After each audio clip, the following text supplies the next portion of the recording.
नहीं, और इसको लास्ट वाले और थोड़ा ठीक।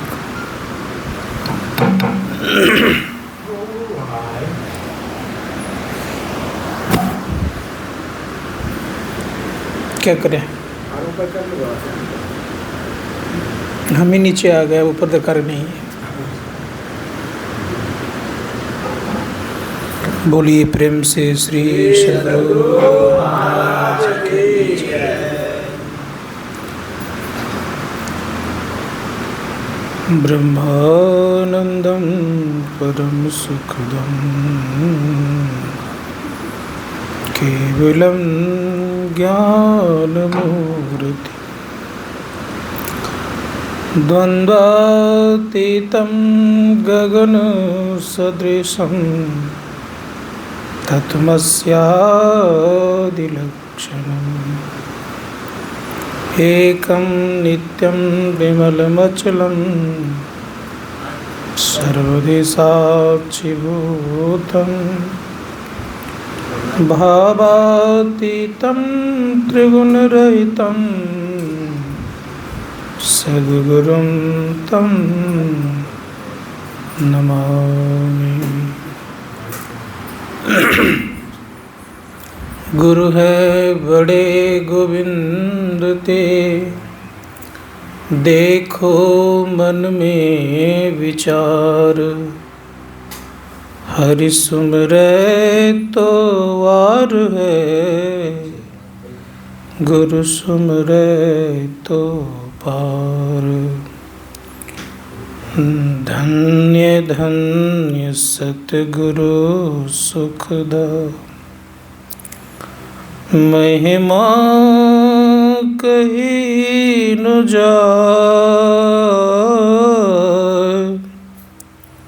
जो कछु कहूँ तुम्हारी कृपा, मोते कछु न बसाए। बोलिए प्रेम से श्री सद्गुरु महाराज की। परमादरणीय सम्मान्य समस्त साधु महात्मागण, आदरणीय साधक वृंद, समवेत समादरणीय सज्जन वृंद, आदरणीय माताओं तथा भक्तिमती बहनों,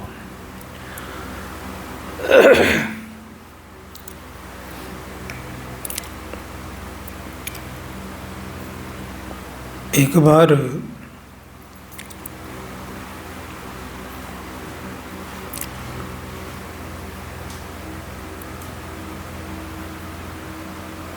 सम्राट अशोक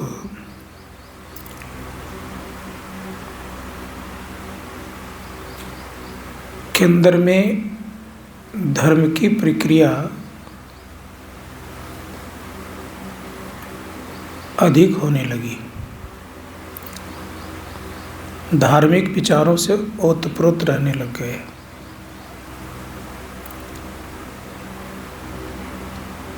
अपने को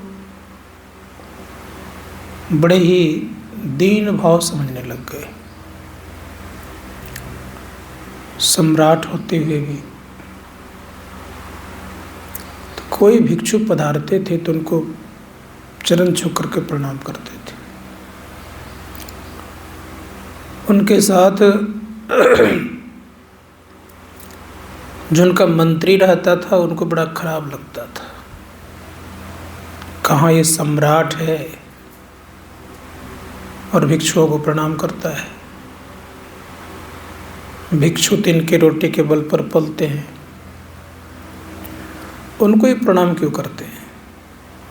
भीतर से चिढ़ते थे लेकिन बोल नहीं पाते थे। सम्राट अशोक समझ गए कि मंत्री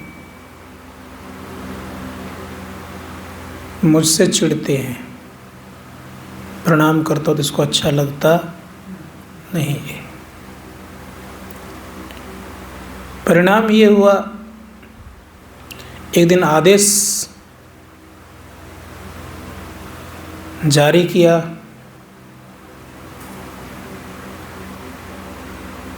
कहा कि जितने श्मशान घाट में नर के मुंडे हैं, नरमुंड हैं, सब उठा करके बाजार में एक दुकान लगा लीजिए और छागर और बकरे इत्यादि के जो मुंडे उसको भी लगा लीजिए, दोनों कुछ शुल्क रख दीजिए। दोनों का शुल्क रख दिया गया। छागर और बकरे के मुंडे तो बिक गए, लेकिन नर के मुंड को कोई ले नहीं रहा था। कई दिन हो गए, मंत्री से पूछते हैं कि सब बिक गया? का सम्राट, बात यह है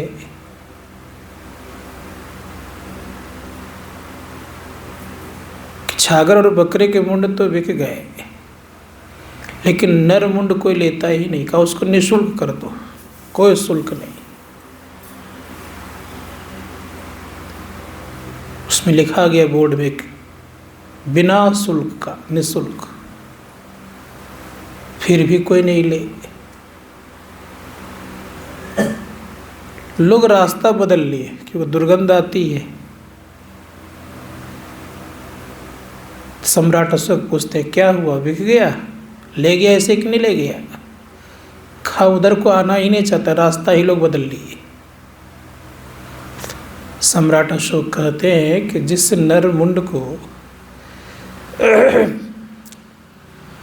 फ्री में कोई नहीं लेता है, निःशुल्क कोई नहीं लेता है, और उस नर मुंड को देखकर लोग रास्ता बदल लिया है, आइए अगर मेरा सिर संत महात्माओं के चरणों में, भिक्षुओं के चरणों में झुकता है तो तुम्हें क्यों तकलीफ होता है? तब पता चला कि इसका क्या कीमत है। जब तक ये संतों के चरणों में झुकता नहीं है, तब तक इसका कोई कीमत होता नहीं है। झुकने वाले का ही कीमत बढ़ता है, और नहीं झुकने वाले कोई कीमत रहता नहीं। इसीलिए संत महात्मा गण कहते हैं कि अपने आप को झुका दीजिए। कहाँ?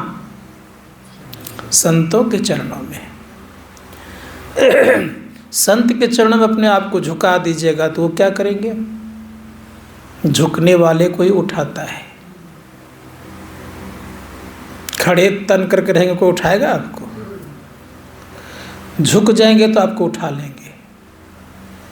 संत महात्मा गण कहते हैं कि जो व्यक्ति अपने आप को संतों के चरणों में झुका दिया, उनका जीवन बन गया। और झुकता है ये कैसे? धर्मशास्त्रकार कहते ऐसे तैसे नहीं झुकता है ये। जब तक इसको ज्ञान नहीं हो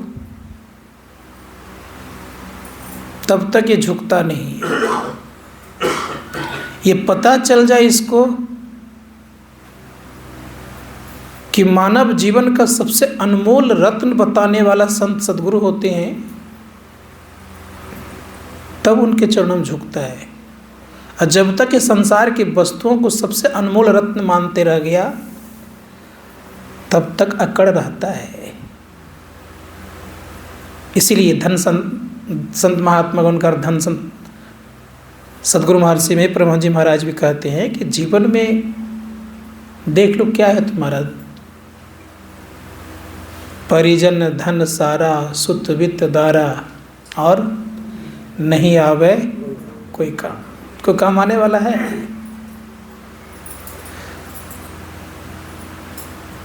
कोई काम आने वाला नहीं है। परिजन धन सारा, सुत वित्त दारा, नहीं आवे कोई काम।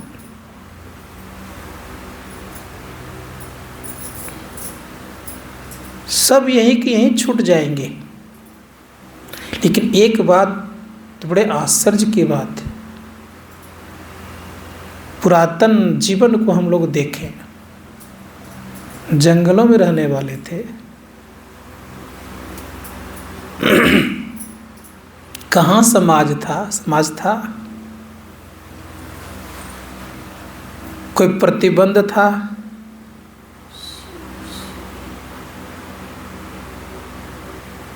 कहीं इतने ममत्व दिखते थे? इतना मोह दिखता था? ज्यों ज्यों विकास होते गया, मोह ममता में लोग फंसते गए, बढ़ते गए, जकड़ते गए। उस समय भी सृजनकर्ता परमात्मा था और आज भी सृजनकर्ता कि अलग है उस समय का और अभी का अंतर इतना था। उस समय हम फ्री दिमाग वाले थे, आज हम फ्री दिमाग वाले लोग नहीं हैं। आज हम जकड़ गए हैं। उस समय भी संतति उत्पन्न करने की क्षमता सबों में पाया जाता था। उस समय भी संतान हुआ करता था, आज भी है। अभी उसमें फर्क क्या है? अभी हम मोह से ग्रसित होते जा रहे हैं और उस समय मोह से ग्रसित नहीं थे। इसीलिए जंगल से आए हुए व्यक्ति का जब संसार और शहर में संसार के शहर में जब बस गए तो मोह से ग्रसित हो गए। और मोह से ग्रसित हो गए तो जिन्होंने इस संसार को बनाया और जिन्होंने शरीर को बनाया उन्हीं को भूलते गए। इसे संत महात्मा गण कहते हैं कि अब थोड़ा पाने में देर लगेगी, विलंब लगेगा, खोज करना पड़ेगा। उस समय दिखते थे सब जगह, सब देवी देवतागण दिखते थे। क्यों? उस समय आपके मन में इतने विचार गंदे गंदे नहीं हुए थे, तो सभी दिखते थे। उतने पूजा पाठ करने की आवश्यकता नहीं थी, आराम से लोगों की जिंदगी कटती थी। संत कबीर साहब का तो वो जिंदगी पुनः लाओ, कैसे लाओगे? जहाँ जहाँ डोलूं सो परिक्रमा। उस समय खाते पीते थे तो पूजा पाठ की तरह रहता था जिंदगी में। जो भी कुछ खाते थे पता ही नहीं था क्या खाना है नहीं खाना है, क्योंकि भगवान दिखते थे कुछ भी खाते तब भी। कारण देवी देवताओं का भी निवास होता था उन्हीं लोगों के संग में, इन लोगों के संग में कोई अंतर तो था नहीं। मैंने कल भी कहा है कि द्वापर तक सभी देवी देवतागण दिखते थे। भगवान बुद्ध के समय तक देवतागण, नारद जी इत्यादि सब दिखते थे, क्योंकि नारद जी ने ही न ज्ञान दिया बिना छेड़ करके भगवान बुद्ध को। क्या कहा? आकाशवाणी हुई कि इतने बीने के तार को मत कसो जिससे कि आवाज़ अच्छी निकले ही नहीं, और इतना ढीला भी मत छोड़ो जो कि आवाज़ हो ही नहीं। मध्य मार्ग को अपनाओ। किसके कहने पर?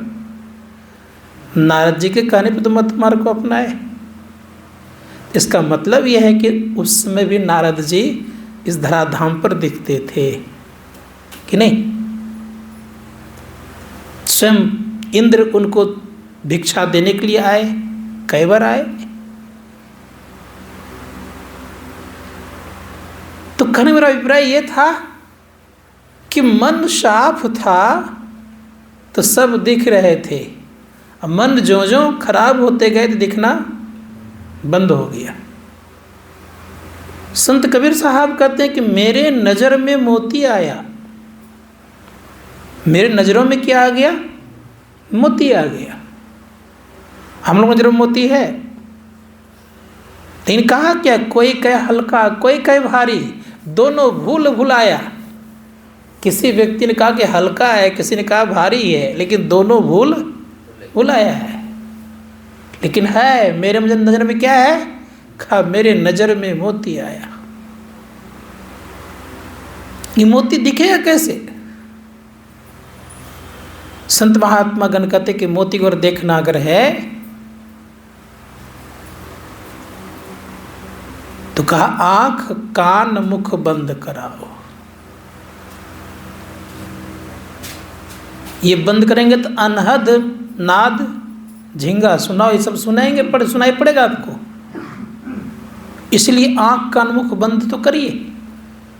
लेकिन गुरुदेव कहते क्या है, आपके पास सब कुछ हो लेकिन एक चीज नहीं हो, क्या? सत्य सरल युक्ति पास नहीं हो तो, और पास है तो क्या? पाठ किया हुआ पता नहीं। संत महात्मा गण कहते हैं कि स्थिति हम लोगों की कैसी थी संसार में, देख लीजिए। 9 महीने में शरीर पुष्ट होता है।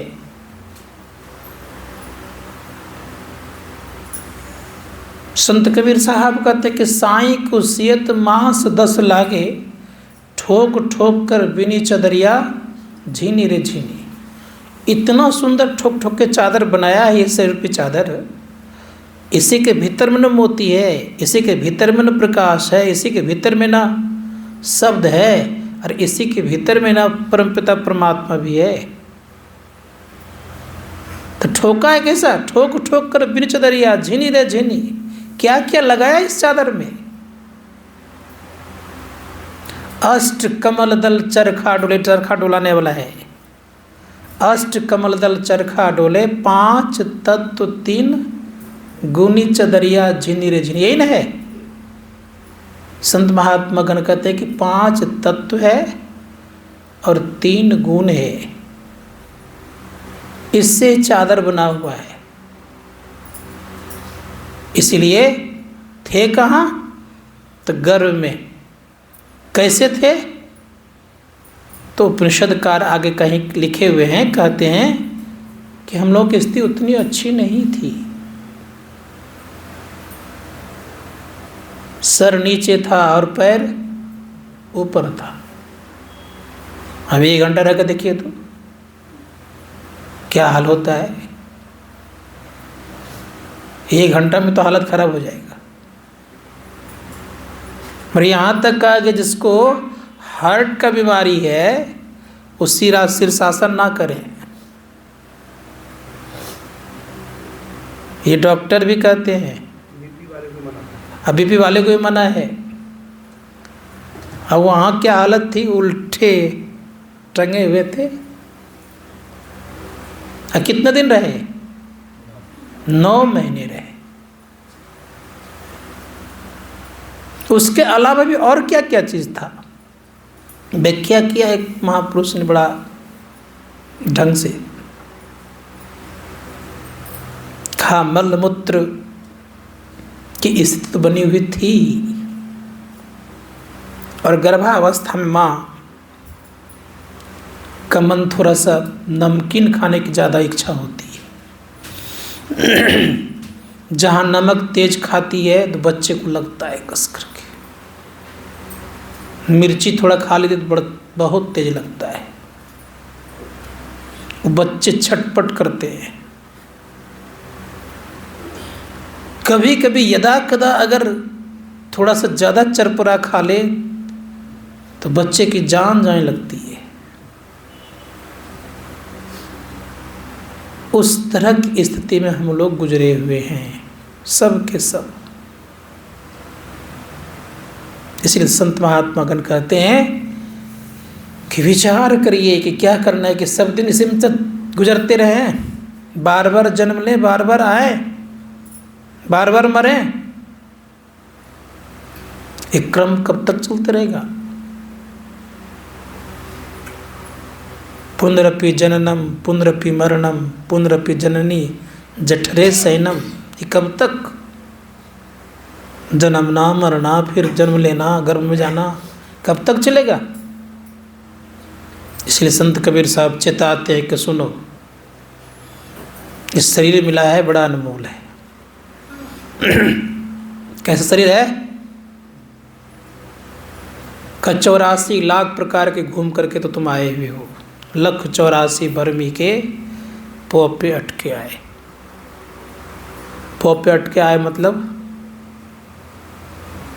एक चौपट खेल होता है, चौपट पच्ची कहते हैं ना, इसमें 84 कोठे होते हैं और 6 गोटियां होती है।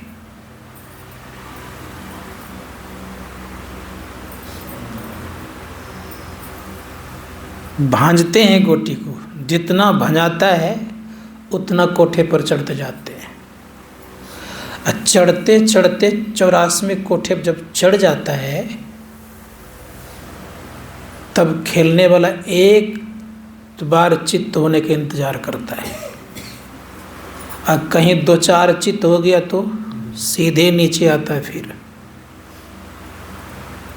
संत महात्मा गण कहते 84वें कोठे पर हैं हम आप।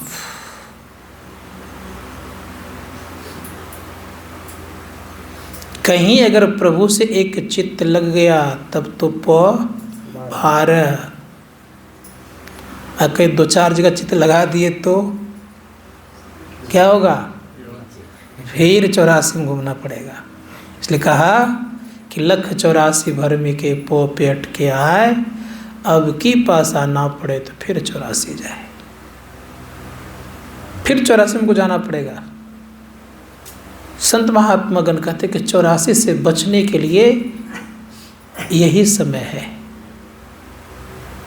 इस समय में क्या क्या है? गुरु नानक देव जी महाराज कहते हैं, इस गुफा महा अखुट भंडारा, तीसु बिच बसे हरि अलख अपारा। इस शरीर भी गुफा में अखुट भंडार है, जितना निकाल सकते हैं निकालते भी हैं। जितने आज बिजनेसमैन बड़े बड़े हैं, किसका उपज देन है भाई? इसी का तो विकास का दिन है ना। बैठा रहता है, कुछ करता नहीं है, केवल माइंड का खेल करते रहता है। इसी से लोग खरबपति अरबपति बनता है, किसी और से बनता है वो। आज बड़े बड़े साइंटिस्ट किससे बने हुए हैं? इसने बना हुआ है। कैसा गुफा है ये विचार करके देखिए। आज बड़े बड़े डॉक्टर इंजीनियर किससे बने हुए हैं? इसी तन से बने हुए हैं। आज राष्ट्रपति हुए, प्रधानमंत्री किससे बने हुए हैं? यद्यपि जो इससे निकालिएगा वही निकलेगा। इसलिए कहा इस गुफा मह अकुट भंडारा, जो निकालना चाहेगा वही निकलेगा। आप डॉक्टर के लिए दिमाग लगाएंगे तो डॉक्टर बन जाएंगे, इंजीनियर के दिमाग इंजीनियर बन जाएंगे, साइंटिस्ट का दिमाग लगाएंगे साइंटिस्ट बन जाएंगे, आप नेता बनोगे नेता बन जाएंगे। जो बनना चाहेंगे कौन बनेगा? विद्वान बन जाएंगे। लेकिन संत महात्मा गण कहते ये सब बन जाना इस शरीर से निकालना है। जैसे ये शरीर कैसा? कल वृक्ष से कम नहीं है। कल वृक्ष के पास जो जो कामना करेंगे वही वही पूर्ति होगी। आप भी जिधर दिमाग लगाएंगे वही वही बनेंगे आप। लेकिन संत महात्मा गण कहते ये सार्थकता की तरफ बढ़ना चाहिए हम लोगों को। सार्थक जिंदगी कब होगी हमारी? जब अलख अपार को जान जाएंगे तब। इसलिए कहा इस गुफा में अखुट भंडारा, तिसु बिच बसे हरि अलख अपारा। अलख भी है इस गुफा के भीतर में। जैसे एक राजा ने एक राजकुमार को चुनना सुनिश्चित किया, लेकिन दिमाग लगाया कि ढिंढोरा पीट करके नहीं चुनना है मुझे। उसने दिमाग लगा कि 7 कोठे का मकान, 7 कोठली का 7 तल्ला था,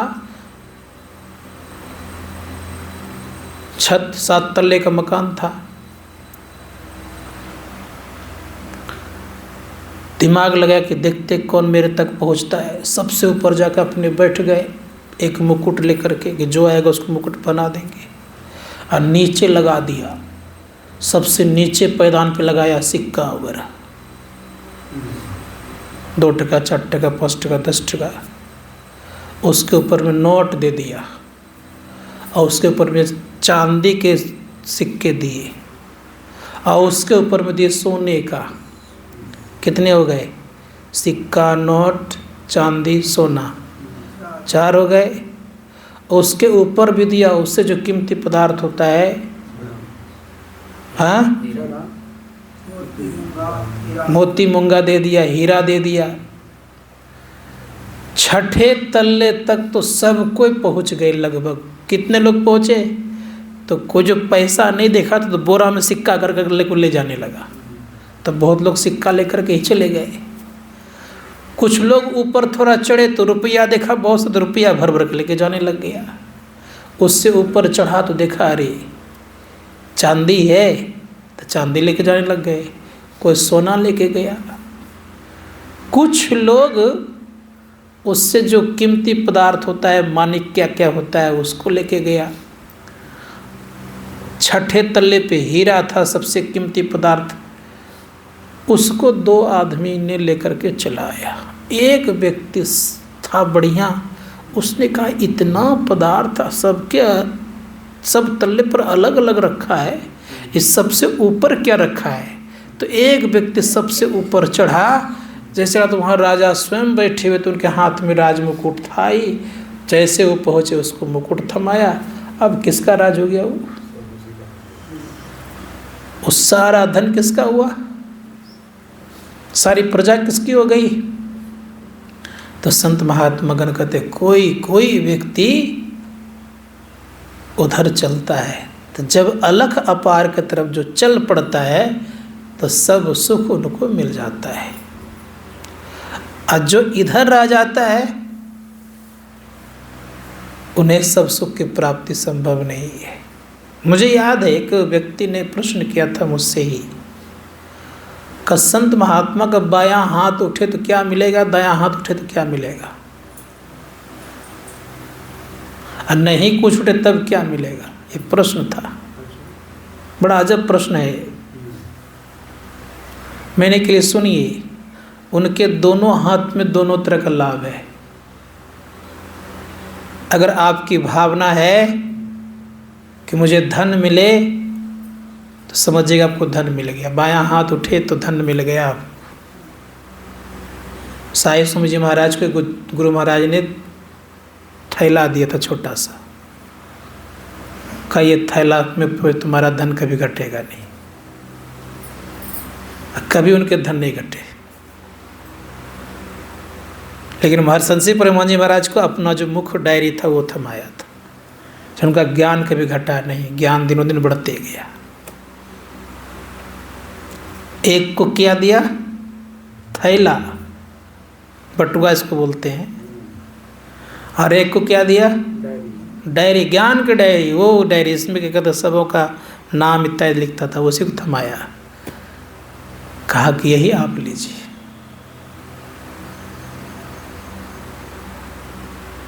सोचिए हमें क्या चाहिए?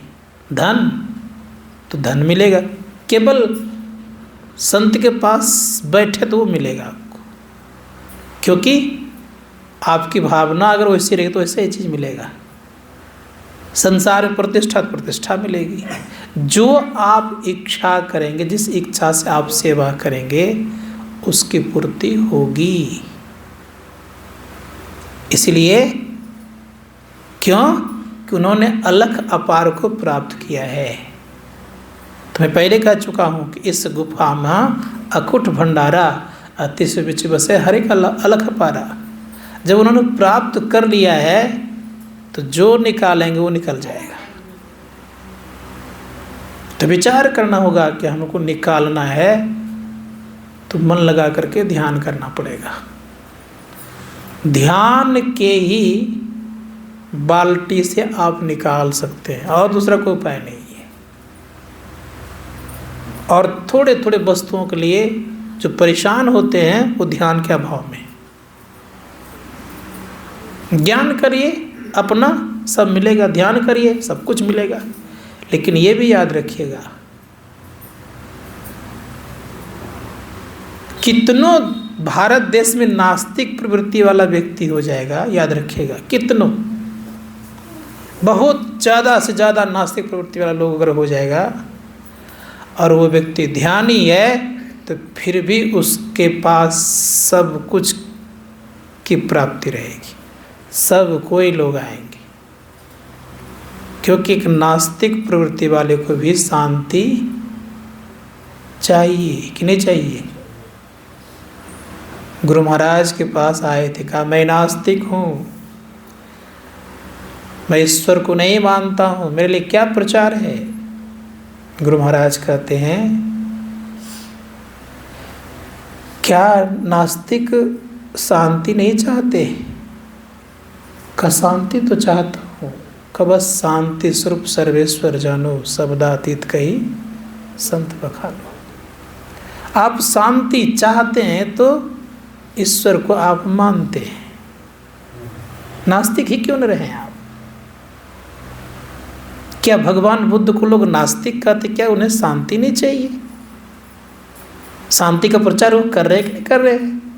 तो शांति का प्रचार कर, इसका मतलब है कि आप ईश्वर को मान रहे हैं। शांति स्वरूप परमात्मा भी है, अब परम शांति स्वरूप परमात्मा है भाई। इसे संत महात्मागण कहते हैं कि इसका रास्ता कहाँ है? तो रास्ता सबके भीतर में समाया हुआ है। इसलिए धीरज लाल गुप्त जी ने कहा है, परम पूज्य गुरुदेव के गुरु भाई रहे, उनके पास 3 महीने लगातार गए हैं संत मत को सीखने के लिए। वो कब 10 बजे रात से लेकर के 2:45 बजे ब्रह्म मुहूर्त तक, भोर तक, इस 3 महीने लगातार वार्तालाप करते रहे। और दिन में भी सेवा, यहाँ था दरिया पंथ में थे, दिन में भी सेवा करते थे, दिन में भी सोना नहीं, रात में भी सोना नहीं। 3 महीने तक, 90 दिन तक लगातार किए। जब देखा कि संत मत कुछ न कुछ इनको ज्ञान हो गया, तब चिट्ठी लिखा। कहाँ? उसमें भागलपुर मायागंज में एक राजेंद्र बाबू रहते थे, राजेंद्र बाबू के पास भेजा गया। उनसे दृष्टि योग वकील थे, दृष्टि योग की साधना सीखी। और सीखने के बाद जब प्रणाम करने गए तो प्रणाम करने दिए नहीं, कहा कि आप सन्यासी वेश में हैं, मैं गृहस्थ हूँ, प्रणाम नहीं करेंगे।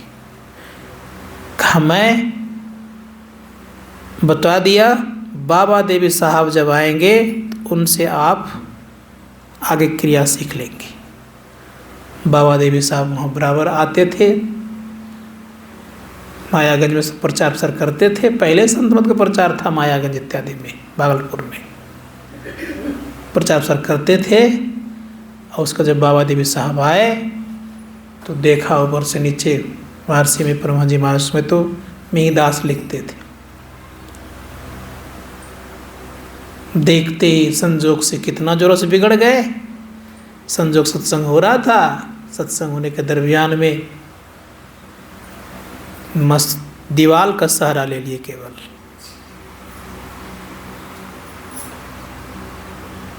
इतने जोरों से बिगड़े का अभी उसको चाहिए मसलंग मोटा मोटा, सबके बीच में का जिंदगी सुखद चाहता है। तब उसका परित्याग किया गया। तब मसलंग जब तक रहे गुरु महाराज बाबा देवी साहब, तब तक तो मसलंग का यूज नहीं की। स्थिति हम लोग तो एकदम पूरा गद्दा तद्दा लेकर के बैठते हैं, आराम से बैठते हैं।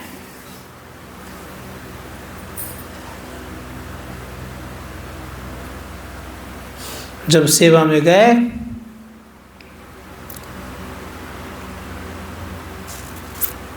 तो एक दिन बाँह हाथ पकड़ करके पीछे ले गए। तो गुरु महाराज को लगा कि ऐसा क्यों कर रहे हैं आज। तो चौतड़ पर लेकर ले गए तो वहाँ छुआते हैं, पूछते लाला तुमने कुछ देखा? कहा जी कठोर हो गया है कुछ, का ठेला हो गया है। क्या करते करते? बैठते बैठते। क्या हाल चलाते चलाते? बैठते बैठते ठेला हो गया था। इसीलिए कहा बैठे चूत तो निकले सूत, बैठना पड़ेगा। इसीलिए संत महात्मा गण कहते कितना, तो चिट्ठी लिखा वही सुना रहा हूँ आज। बाबा देवी साहब को चिट्ठी लिखे गुरु महाराज का, मैं 12-13 घंटा बैठता हूँ फिर भी कुछ दिखता नहीं है। क्या ये मार्ग सही है कि नहीं? ये गुरु महाराज ने चिट्ठी लिखा है। उधर से जवाब आया, खल अला ये मार्ग सही है, 12-13 घंटा क्या, तो और बढ़ाओ। जब और बढ़ाए, मैंने 2-3 चिट्ठी पढ़ा हूँ इसलिए बोल रहा हूँ मैं आपको, और जब बढ़ाए तब महर्षि प्रमंज अपनी पदावली में लिखते हैं, समझा में ही लखा नमूना, बात है सतहित से चित्त की। तो ये मार्ग दुरुस्त है, बैठना पड़ेगा। इसलिए बैठे ने रास्ता काटा और चलते न बाट न पाए। जो भटकते रहा, यहाँ वहाँ दौड़ लगाते रहा, उनको रास्ता मिलने की संभावना नहीं है। जो बैठ गया उनको रास्ता मिल गया, उनका रास्ता कटेगा। इसलिए बैठना जानिए, शरीर को बैठाइए, मन को बैठाइए, और साथ ही साथ मन शरीर बैठ जाए, तब संत महात्मा गण कहते हैं कि तब जीवन आपका सुखद होगा। मन बैठ जाएगा जिस दिन समझिएगा मेरा काम बन गया। मन नहीं बैठा है तो समझिए कि काम भी बना नहीं है। मन को बैठाइए। इसीलिए कबीर साहब ने कहा, मेरे नज़र में मोती आया। कब? मन बैठेगा तब नज़र में मोती आएगा। मन नहीं बैठेगा तो नज़र में मोती आना संभव नहीं है। मन को बैठाइए। मन की चंचलता में भक्ति नहीं होती, मन की एकाग्रता में भक्ति होती है। मन को अलग करने में हम पूर्ण होते हैं, याद रखिएगा, इसको भी जान लीजिए आज। और जब तक मन रहता तब तक अपूर्ण रहते हैं लोग। इसीलिए मन के अलग करने में हम परमात्मा का साक्षात्कार करते हैं। मन को अलग करने में परमात्मा और हम एक होते हैं। इसलिए गुरु महाराज कहते हैं, हम प्रभु एक ही हुई, द्वंद्व और द्वैत रहे नहीं कोई। कब? जब मन अलग हो जाएगा तब, उसको पहले नहीं। इसीलिए संत महात्मा भगवान श्री कृष्ण भी कहते हैं, मन एवं मनुष्यानाम कारणबंध मोक्षयो। मन ही बंधन है और मन ही मोक्ष का कारण भी है, याद रखिएगा। मन से जकड़े हुए हैं तो बंधन में हैं, और मन से मुक्त हो गए तो मोक्ष है। दूसरा कोई मोक्ष कहीं रखा हुआ नहीं है, कोई वस्तु नहीं उठा कर ले आइए। मुक्ति मुक्ति खोजत मुक्ति को कहीं कहो कहाँ पाइए जी, कहाँ पाएंगे मुक्ति को? मुक्ति को हाथ पांव आदि नहीं है, याद रखिएगा। मन के हटने से मुक्ति है और मन के रहने से बंधन। इसलिए इस मन का खेल खेल लीजिए। ये बढ़िया खेल है, इतना सुंदर ये खेल है, इससे और अच्छा कोई खेल होगा ही नहीं। लेकिन रोज खेलिए, एक दिन छोड़िए खेलने के लिए नहीं। खेलते खेलते कभी न कभी संजोग लग जाएगा।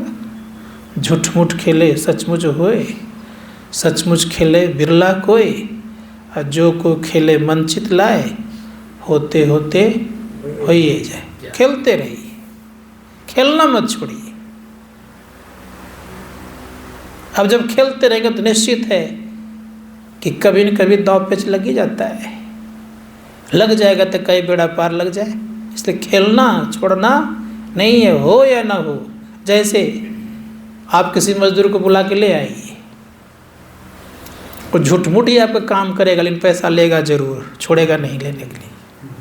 कि नहीं लेगा? नहीं लेगा,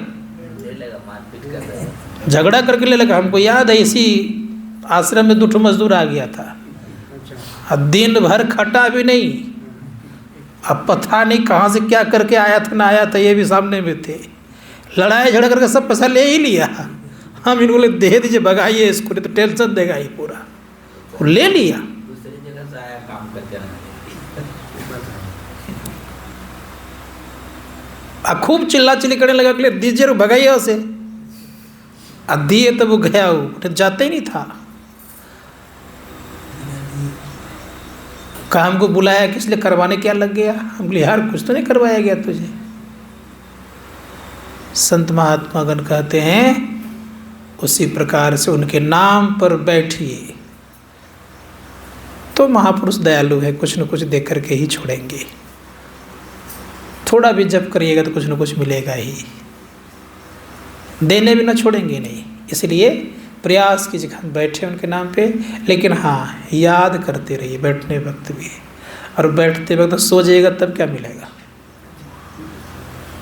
जैसे मजदूर को बुला लें, दिन भर सो जाए तो उसको मजदूरी देंगे? तब नहीं देंगे हम, कहेंगे तुम तो सो के क्या, कहाँ से मजदूर देंगे तुमको हम। लेकिन अगर याद करते रहो, जगह रह गया तब तो मिल जाएगा, तब मजदूरी बन जाएगा उनका। याद नहीं किए, जगह भी नहीं रहे और सो गए, तब तो कोई मालिक देने वाला नहीं होगा। इसीलिए संत महात्मा बैठिए उनके नाम पे। इसलिए कहा द्वार धनी का पड़ा रहा, एक दिन और मैं कहा था, द्वार धनी का पड़ा रहा, पड़ा रहिए, धक्का धनी का खाए, कब हो धनी निवाजिए, जो दर छाड़ी न जाए। अगर छोड़ के नहीं जाएंगे तो कुछ न कुछ आपको दे करके ही छोड़ेंगे। इसलिए प्रभु ईसा मसीह ने कहा खटखटाओ खुलेगा, नॉक द डोर, अर्थात दरवाज़ा खटखटाओ खुलेगा, मांगो मिलेगा, मांगना जानना चाहिए। इसीलिए संत महात्मागण कहते हैं लोग रोज मांगते हैं, क्या मांगते हैं? प्रेम भक्ति गुरु दीजिए। मांगते हैं तो प्रेम से मांगना पड़ेगा, ये भी याद रखिएगा। खाली प्रेम कह देने से प्रेम आ नहीं जाता है, प्रेम को भीतर से निकालना पड़ता है तब आता है। इसलिए प्रेम भक्ति गुरु दीजिए मांगते हैं। कैसे करें? बिनवों कर जोड़ी, कि कठोरतापूर्वक। मन में प्रेम आएगा तो देखिए मांग पूरा होगा, मन में प्रेम नहीं आएगा तो मांग पूरा नहीं होगा। मुख्य एक प्रकार के इंद्रियां हैं, अर्थात मुख्य इंद्रियां हैं। मुख्य इंद्रिय होने के नाते और मुख से केवल कहते रहेंगे तो काम बनने वाला नहीं है। इसीलिए संत महात्मा तो मुख के साथ मन भी हो तब आपका काम बनेगा। संतों ने कहा इसके लिए हम लोग को मेहनत करने की आवश्यकता है, ध्यान सत्संग करते रहना चाहिए, जीवन सुखद होगा। बोलिए प्रेम से श्री सद्गुरु